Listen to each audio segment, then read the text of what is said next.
என் அன்பு வணக்கங்கள். அமைதி, வளம், வளர்ச்சி என்ற தாரக மந்திரத்தை தந்திட்ட புரட்சி தலைவி அம்மா அவர்கள். மக்களால் நான், மக்களுக்காகவே நான் என்ற வைரவரிகளை தந்திட்ட அம்மா அவர்கள்.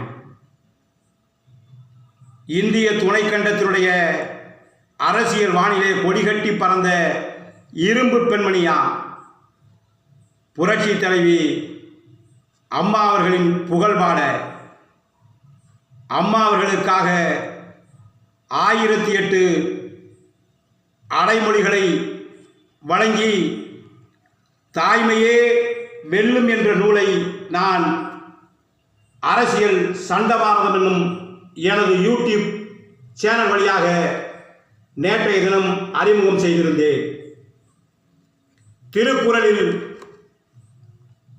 1330 குறட்பாக்களைப் போல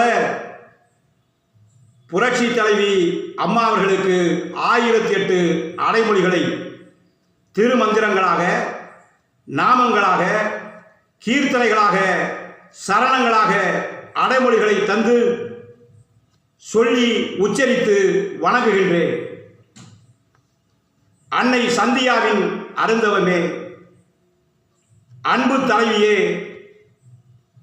அனைத்திந்திய அண்ணா திராவிட முன்னேற்றக் கழகத்தின் நிரந்தர பொதுச் செயலாளரே, அநீதியை வென்ற நீதி தாயே, அகிலத்தை ஆள வந்த மனித தெய்வமே, அக்கிரமங்களை அழித்தொழிக்க வந்த சக்தியே, அராஜக கும்பலை தட்டி கேட்கும் வீரமே, அரிய பொக்கிஷமே, அறவழியை ஊக்குவிக்கும் ஆக்கமே, அதர்மத்தை எதிர்கொள்ளும் துணிவே, ஒன்றிலிருந்து 10 வரை இன்றையிலிருந்து தொடங்கி 10 அடைமொழிகளை எனது காணொளி வழியாக வெளியிடுகிறேன்.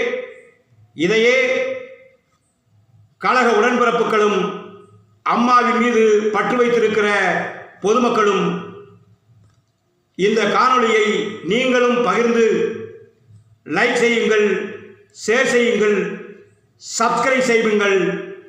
இதிலே இந்த நூலுடைய சிறப்பு என்னவென்றால், புரட்சி தலைவி அம்மாவிற்கு அகர வரிசையிலே இந்த நூலை எழுதியிருக்கிறேன். அம்மாவின் பெரும்புகழ் ஓங்குக, வாழ்க அம்மாவின் புகழ். அனைவருக்கும் வணக்கம்.